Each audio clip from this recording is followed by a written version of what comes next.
Analysis of Gene Sharp's 198 Methods of Nonviolent Action.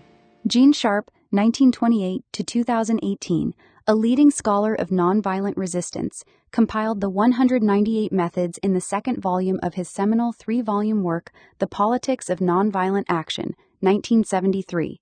Drawing from historical case studies across centuries and cultures, Sharp created a systematic arsenal of nonviolent techniques. He viewed these methods not as spontaneous expressions of moral commitment, but as strategic tools grounded in an understanding of power as dependent on obedience and cooperation. Overall framework and philosophy. Sharp classified the 198 methods into three broad, non-rigid categories based on their primary function. 1. Nonviolent protest and persuasion, methods 1 to 54. 2. Non-cooperation, methods 55 to 176. Subdivided into social, economic, and political and premium. 3. Nonviolent intervention, methods 177 to 198. These categories reflect increasing levels of disruption and direct confrontation. Sharp emphasized that power is pluralistic and fragile. Withdrawing consent through these methods can undermine even seemingly strong regimes. The methods are pragmatic rather than purely pacifist. They aim to achieve political objectives by shifting power dynamics. Detailed breakdown of categories. 1. Nonviolent protest and persuasion, approximate 54 methods. These methods focus on raising awareness, expressing opposition, and appealing to public opinion or the opponent's conscience. They are often symbolic and communicative. Subgroups include formal statements, e.g. public speeches, petitions, declarations. Communications with a wider audience, e.g. leaflets, banners, skywriting. Group representations, e.g. deputations, picketing, mock elections. Symbolic public acts, e.g. displays of flags, wearing symbols, protest disrobings. Pressures on individuals and drama music, e.g. vigils, humorous skits. Processions and honoring the dead, e.g. marches, mock funerals. Public assemblies and acts of withdrawal, e.g. teach-ins, walkouts. These are typically low-risk entry points suitable for building momentum and broad participation. 2. Non-cooperation, approximate 122 methods. This is the largest and often most powerful category. It involves the deliberate withdrawal of cooperation, directly attacking the opponent's sources of power. Subdivisions include social non-cooperation, e.g. boycotts of social events, ostracism, student strikes, sanctuary. Economic non-cooperation, consumer boycotts, workers' strikes, merchant strikes, and refusal to pay debts or taxes. Political non-cooperation, boycotts of elections, legislative bodies, government offices, and civil disobedience, e.g. selective refusal to obey laws. Non-cooperation is highly effective because it exploits the dependency of authorities on public compliance, taxes, labor, and legitimacy. 3. Nonviolent intervention, approximately 22 methods. These are the most assertive and confrontational methods, actively disrupting or altering situations.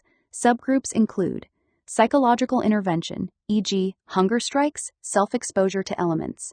Physical intervention, e.g. sit-ins, nonviolent occupations, blockades. Social intervention, e.g. establishing alternative institutions, parallel governments. Economic intervention, e.g. nonviolent land seizure, preclusive purchasing.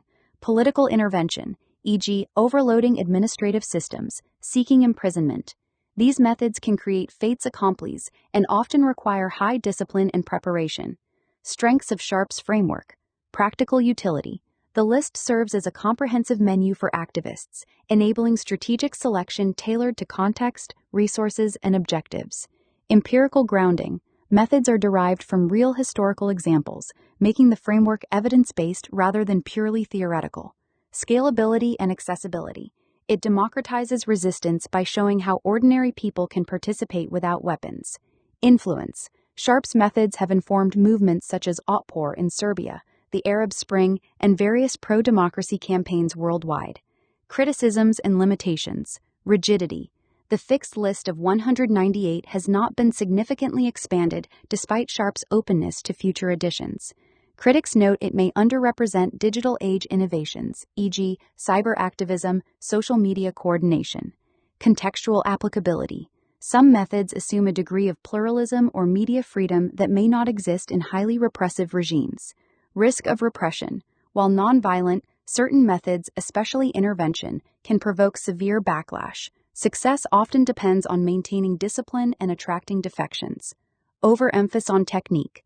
Some argue Sharp's approach is overly mechanistic, potentially undervaluing cultural, ethical, or spiritual dimensions emphasized by figures like Gandhi. Outcomes. Not all applications succeed. External factors, internal unity, and timing remain critical. Relevance to broader theory and contemporary society. Sharp's methods align with Hannah Arendt's emphasis on collective power through consent, offering practical tools to build such power while avoiding the pitfalls of violence highlighted by Camus. They complement empirical findings by scholars like Erica Chenoweth, showing nonviolent campaigns often outperform violent ones in success rate and democratic outcomes. In contemporary contexts, including corrupt or economically strained regimes, the framework encourages strategic escalation from protest to non-cooperation and, where appropriate, intervention. Digital tools have expanded possibilities, e.g., online petitions, virtual strikes, information warfare, yet core principles of discipline, coalition building, and legitimacy remain essential. Conclusion. Gene Sharp's 198 methods represent a landmark contribution to strategic political theory, transforming nonviolence from a moral stance into a sophisticated repertoire of action. While not a guaranteed formula for success, the classification provides activists and analysts with a powerful diagnostic and planning tool.